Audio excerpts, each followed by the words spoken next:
Speaking of wonderful stories of hope, the guys behind the Hope Project at altogether.co.nz have started a wonderful new series, Why Christians Believe Christianity to be True.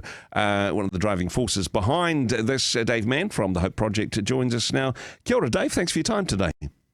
Hey, kia ora, Andrew. It is, I mean, let's start at the beginning. I think it was Julie Andrews who once said it's a very good place to start. But in the beginning, God, that's, I suppose, foundational for what Christians believe about Christianity. If there is no God, there's no point in that regard. But having a reason for what we believe, having some good rational as well as faith-based reasons for a belief in God, this is something which the series jumps headfirst into, right? Yeah, absolutely. If there's no God, obviously our faith, there's no point to it whatsoever. I mean, even regarding God, half the world's population believe there's a God. Yeah. Because you've got the Muslims and the Christians already make that up. And most of the rest believe there's spiritual forces. Mm-hmm. And even people who, get quite into evolution, even like the Japanese, believe in the paranormal and in ghosts. Yeah. So we're looking at certainly about 95% of the world who actually think there's a spiritual realm. You got 50% of the world who believe there's a God. And for the Christian, we've got to look at the evidences. Why do we think there's a God rather than just some spiritual powers? And then a much longer conversation, why do we conclude that is the God who's revealed himself through history, that's recorded in the Bible, and ultimately through Jesus? And we were talking last week about how perhaps there's a waning confidence for Christians to be able to speak with confidence about their faith, to be able to speak about the reasons that they believe Christianity to be true.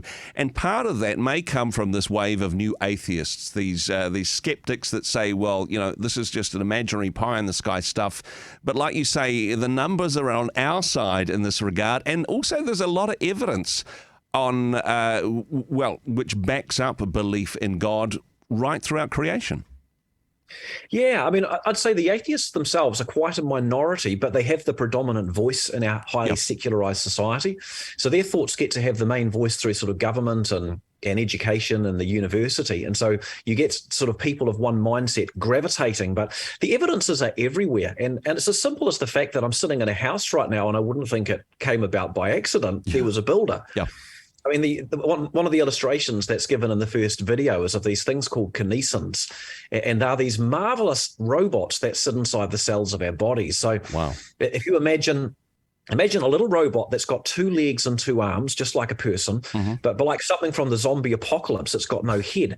And so what happens is that over the side, you've got the DNA gets cut off into RNA and a ribold folds it, and then there's a part that's made that's needed on the other side of the village. Yeah. So imagine your cell to be like a small town or something with machinery and all sorts going on. So it comes across, somehow it's told to pick it up. It comes along, picks it up with its 2 little arms and drags it behind it by the shortest path along the pathways to where it needs to deliver it. Wow. Now, if a pathway's blocked, this little robot will stop and take the second shortest pathway, which begs the question, how does it know? And when it gets to the other end, it'll deliver the part or the parcel to be placed in its needed place. Then it steps aside and goes to sleep to save your body energy. Wow. So what we're looking at now is robotics sitting inside human cells, and we've got about 1 trillion cells in our bodies. Mm-hmm. So that's, there's 7 billion people, but 7 trillion cells in our body. Every one of them has lots of these little 2-legged, 2-armed robots that serve as couriers. That is information. That's design. That's robotics. And if I can take the illustration one bit further, because I think it's mind-blowing, a part then gets made that requires 4 or 10 kinesin to carry it. Yeah. So automatically, let's say 10 kinesin, wake up and start walking toward the pickup point. As they meet, they climb on the back of one, so only one walks while the other goes to sleep to save your body money. They wake up at the pickup point. They wake up, they can build a platform or just carry it. They work as a team by the shortest pathway to deliver the part, and then all step aside and go to sleep again to save money for your body. So what scientists have discovered is a level of robotics that if you were to say this came about by chance, you'd have to be loony. Yeah. This is better than anything humans have yet created. And this is just one part of the mechanics of how our cells work with 7 trillion cells in our bodies. where there's information, there needs to be an author. Where there's design, there needs to be a designer. The evidence is just, well, it's actually exciting. It certainly is. And the more we know about science, the more we know about our own bodies. I mean, definitely the phrase that comes to mind is fearfully and wonderfully made. That within every single cell of our body, within the strand of DNA, there's an aspect of the divine, an aspect of the eternal. It is there. But hey, perhaps we just need to look for it with an open mind. And certainly as people of faith, lots of evidence in science, which, it's not a battle between science and God. No. Both on the same team. God's on team science, as it were. Well, I mean, everyone's got faith. That's the point. And everyone's got let's call it a creation myth, not wanting to offend anyone. But everyone's got their theory about how everything came together. And atheists have a creation myth as well. And that myth isn't science. It's historic sciences. It's projection. It's ideas. And what they're assuming is that accidents made the kinesin. Like if you take the workings of a cell, it was Paul Davies who wrote about it, and he said it's like you've got a supercomputer, but it's not primarily made up of the parts of the computer. It's primarily made up of software. So if you want to create the very first cell, it's not a case of getting a soldering iron, putting together the parts of the supercomputer. Your problem is information. Yeah. Before you've even got the very first cell, you need to have, sort of encyclopedia series, multiple of them, of specific direct information already created before it begins. So to suggest that accidents achieved that is kind of in the realms of faith. You'd have to believe that by faith, because by faith you have chosen not to believe something else. The obvious from the fact that my house exists is that somebody made my house. I don't need to know who made the house to know that it was made. And so, yes, it's faith to believe that there is a God, because we are believing in the builder that we haven't physically seen.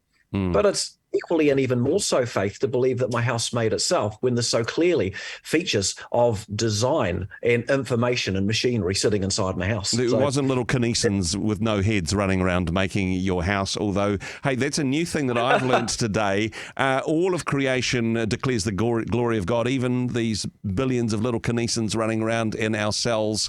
Amazing stuff indeed. And this is just one example which is in the resources, which is in the material, Why Christians Believe Christianity to Be True. Dave, fascinating conversation today. Very much encourage people to go deeper, a deeper dive into this material. For people listening in, how do they connect? How do they find out more? Yeah, well, we've put it all free online, currently drafts with the finals uploaded in September. whychristiansbelieve.nz. 7 15-minute videos, 7 booklets as PDFs, or you can buy them online, and 7 discussion guides. And we're hoping that churches, youth groups, young adults groups right across the nation will engage with us, so we understand better why we believe our faith to be true. It'll help our faith have greater confidence and strength. It'll also help our witness, because we'll actually have some cool stories to tell other people. No, very cool stories indeed. And hey, equipping the body of Christ to proclaim the good news of the gospel in our communities. That's what your organisation is all about. And hey, we very much appreciate the work that you do in that space. The web address once again for people that want to find out more? whychristiansbelieve.nz.